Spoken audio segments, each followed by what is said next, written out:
안녕하세요. 꽃갈매입니다. 벌써 날씨가 많이 더워졌죠. 명당은 사람이 만든다고 했나요?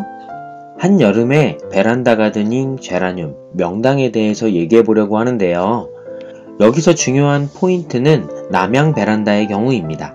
기다리시기 힘든 분을 위해서 먼저 말씀드리면 이 그림에서 3번 부분이 명당입니다. 같이 물어보시죠. 3번이 명당이 될 자리인가? 라고요. 본론으로 들어가기에 앞서서 구독과 좋아요, 알람 설정 부탁드립니다. 자, 본론으로 들어가시죠. 첫 번째, 명당을 찾는 사람들. 명당은 사람에 따라 다르다는 얘기가 있는데요. 즉, 그 얘기는 명당을 바르게 활용해야 한다는 얘기겠죠. 우리나라의 자연환경에서는 배산임수가 명당의 기본 원리이죠. 직관적으로도 우리는 많이 알고 있죠? 집 뒤에 산이 있고 집 앞에 강이 흐르고 있으면 좋은 거라는 걸요. 배산임수의 위치이죠. 집 뒤에 강이 있고 집 앞 바로 앞에 산이 있으면 답답한 거는 너무 명확한 사실이니까요.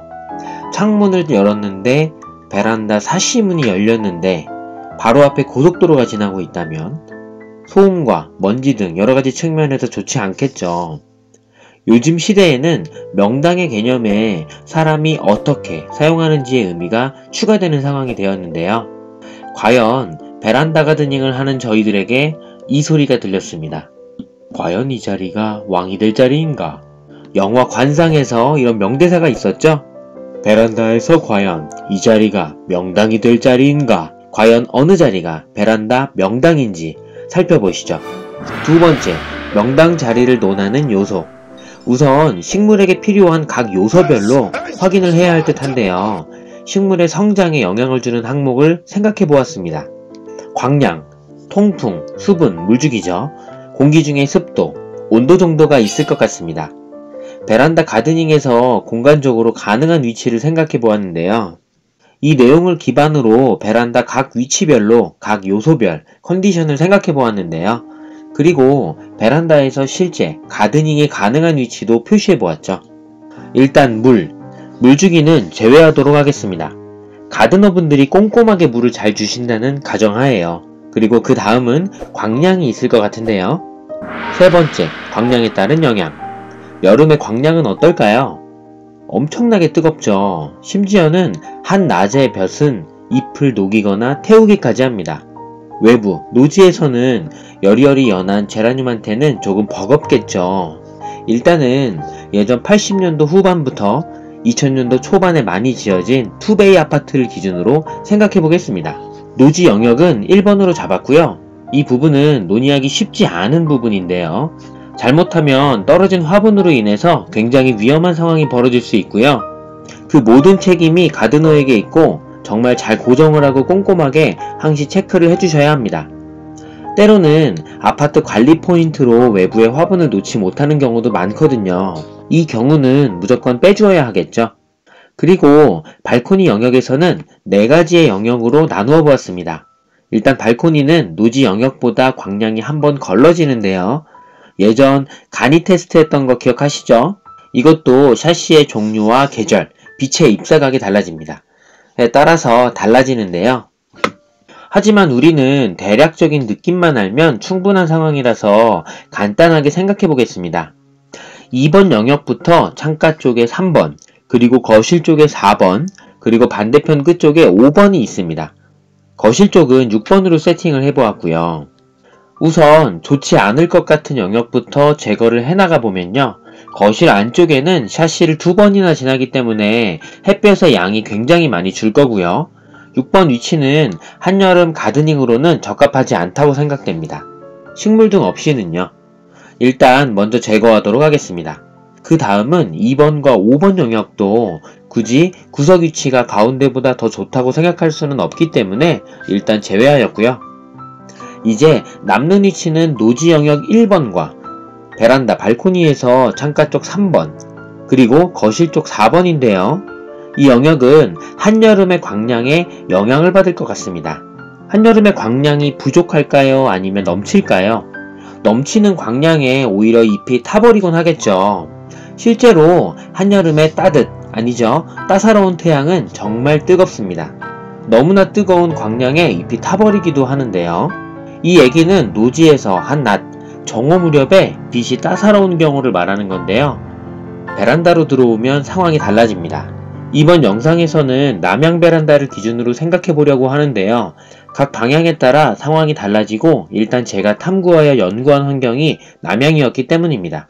그리고 예전 영상에서 베란다 남향이 제라늄에게도 좋을지에 대한 영상을 다룬 적이 있었죠. 46번 8월에 우리 제라늄이 베란다에서 힘들어하는 이유, 43번 남향 베란다가 8월에 제라늄 키우기 힘든 이유, 이 두 개의 영상을 살펴보시면 남향 베란다가 제라늄에게 무조건 좋은 것은 아니라고 말씀을 드렸었죠. 생각보다 한여름에 베란다로 들어오는 광량이 부족한 경우가 많습니다. 해의 기울어지는 정도가 약하기 때문에, 다시 말해서 해가 조금 더 수직으로 서 있기 때문에 조금 강한 빛이 내리쬐는 대신에 베란다 쪽에는 더욱 넓은 부분이 그늘이 생깁니다. 한여름이 가까워지면서 점점 더 베란다에 그늘이 되는 부분이 늘어가는 거죠. 여기에서 아주 시급한 변화가 생기는데요. 예전 영상에서 베란다에 원목 테이블 2개를 이용해서 3개로 만들었던 거 기억하시나요? 즉 4번 영역에 해당 연장 테이블이 있는데요. 이쪽에 광량이 더욱 적어지면서 명당자리의 위험을 3번 위치에 넘겨주게 되죠. 결국 한여름의 명당자리는 3번이라고 볼 수 있을 것 같습니다. 여기에서 통풍에 대한 얘기는 다시 해야 하고요. 일단 통풍이 잘 된다는 가정입니다. 하지만 제라늄의 종류가 많아서 4번 위치, 6번 위치에서 키워야 하는 경우도 있겠죠. 이 경우에는 예전 소개해드렸던 식물 등이 그 역할을 하게 되는 구조이죠. 기존 영상도 참고 부탁드립니다. 68번 영상, 식물 등 일부, 펜시 제라늄을 더욱 선명하게, 그리고 69번 영상, 식물 등 2부, 식물 등 30개 켜면 한 달에 4만원 영상이죠. 네 번째, 통풍. 일단 통풍 얘기를 해보려고 하는데요. 무름병 예방을 위해서 화분의 간격 조정, 하단에 떨어진 잎 제거 등등 통풍 관리를 위해서 꼼꼼하게 챙기고 있는데요. 구석의 위치 2번과 5번의 위치는 이 경우에 취약할 수밖에 없겠죠. 대부분의 가드너분들은 선풍기 또는 서큘레이터를 틀고 더욱 시스템이 잘 갖추어진 경우는 에어컨도 트시는데요. 저는 아쉽게도 천장 선풍기라든지 에어컨 시스템은 베란다에 없습니다.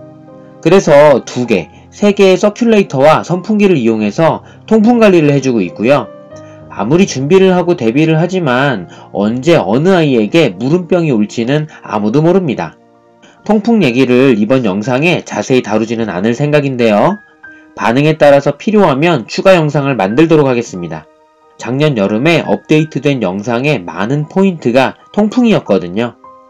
다섯 번째, 마지막 숨겨진 명당. 언급을 자세히는 못했지만 이 평면도에서 숨겨진 명당이 있는데요. 즉 노지 영역 1번입니다. 1번 영역이 힘들었던 부분이 볕이 너무 강하다는 거였죠. 장마 기간을 제외하고 통풍, 습도 모든 부분에서 괜찮은 곳인데요. 의외로 장마 기간에 베란다 내부의 습도도 엄청 높아서 만만치 않거든요. 그래서 가끔 제습기를 틀기도 합니다. 볕의 문제를 해결하기 위해서 우리는 아주 좋은 아이템을 알고 있는데요. 바로 차광막입니다. 여러가지 종류가 있고 이것의 장단점을 논하는 것은 크게 의미는 없어 보이고요.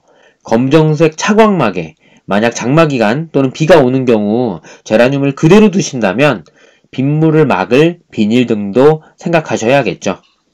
우산의 역할을 해줄 비닐입니다. 주의할 점은 옆부분은 통풍을 위해서 잘 열어주셔야 합니다. 열었다 닫았다 할 수 있으면 더욱 좋겠죠. 여섯 번째, 결론. 그래서 이런 차광막을 치고 밖에 화분을 두실 환경이 된다면 노지 영역 1번도 좋은 자리라고 생각합니다. 베스트 오브 베스트는 3번, 옵션으로는 1번이죠. 그 다음은 4번인데요. 저는 이곳에 식물 등으로 부족한 볕을 채워주고 있습니다. 나머지 2번, 5번, 6번은 비슷한 것 같은데요. 접근성의 이슈도 있어서 2번, 5번의 창가 쪽 일부 자리 이외에는 거의 활용을 잘 못하고 있는데요. 식물 등을 이용해서 6번은 잘 쓰고 있죠. 여기까지 한여름 남향 베란다의 명당 자리에 대해서 얘기해 보았는데요. 다음에 더욱 좋은 영상으로 찾아뵙도록 하겠습니다. 영상이 유익하거나 좋았다면 좋아요를, 싫었다면 싫어요를 부탁드립니다.